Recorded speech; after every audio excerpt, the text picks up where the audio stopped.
For 350 years after the Israelites conquered Canaan, the judges ruled. The government stayed the same. It was total peace. Then, that cultural peace was shattered. In the time period between 1040 and 920 BC, there was a time of cultural change and turmoil such as the nation had never seen before.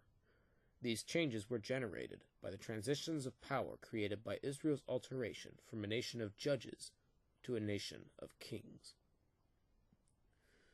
The judges ruled until 1040 BC, when the last judge, the prophet Samuel, grew old. He crowned the man Saul king at the Israelites' request.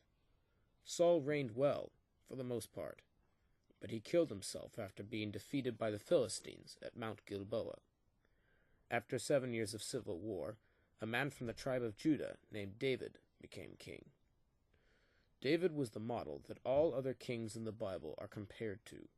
He followed God so well that God eventually promised him one of his descendants would reign forever. However, David himself died, as all men must, in the year 960 BC, and his son Solomon became king in his stead. Solomon carried everything to the extremes. He had a massive army, massive trade, massive building programs, everything. His main issue was that he did not follow the Lord as wholeheartedly as his father David had done. So, after reigning 40 years, he died in 920 BC. With his death, the period of cultural turmoil came to an end. The judges didn't require much from the Israelites. Their duty was to dispense justice, and so they did. The result was that every man literally attended to his own business unless the country was invaded. Then every man went to war.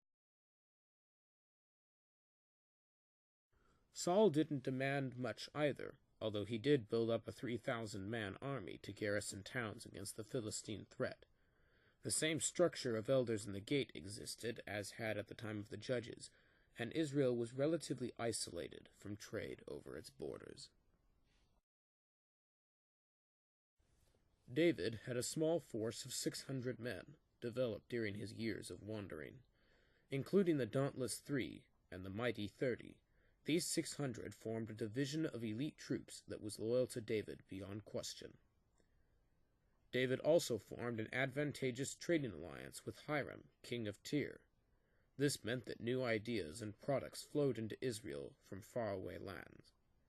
Last of all, David used the people of Israel for rebuilding the citadel of Jerusalem.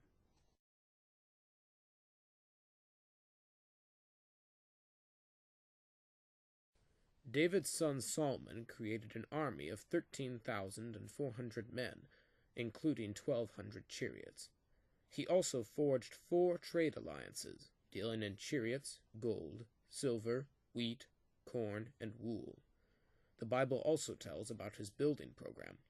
It names 10 places that he rebuilt, and hints at even more.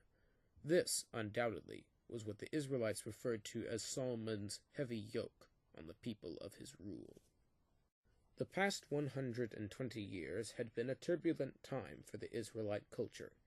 Changes affecting the highest nobles and the lowest peasants had swept across the land as the kings made vast alterations to the government of the country.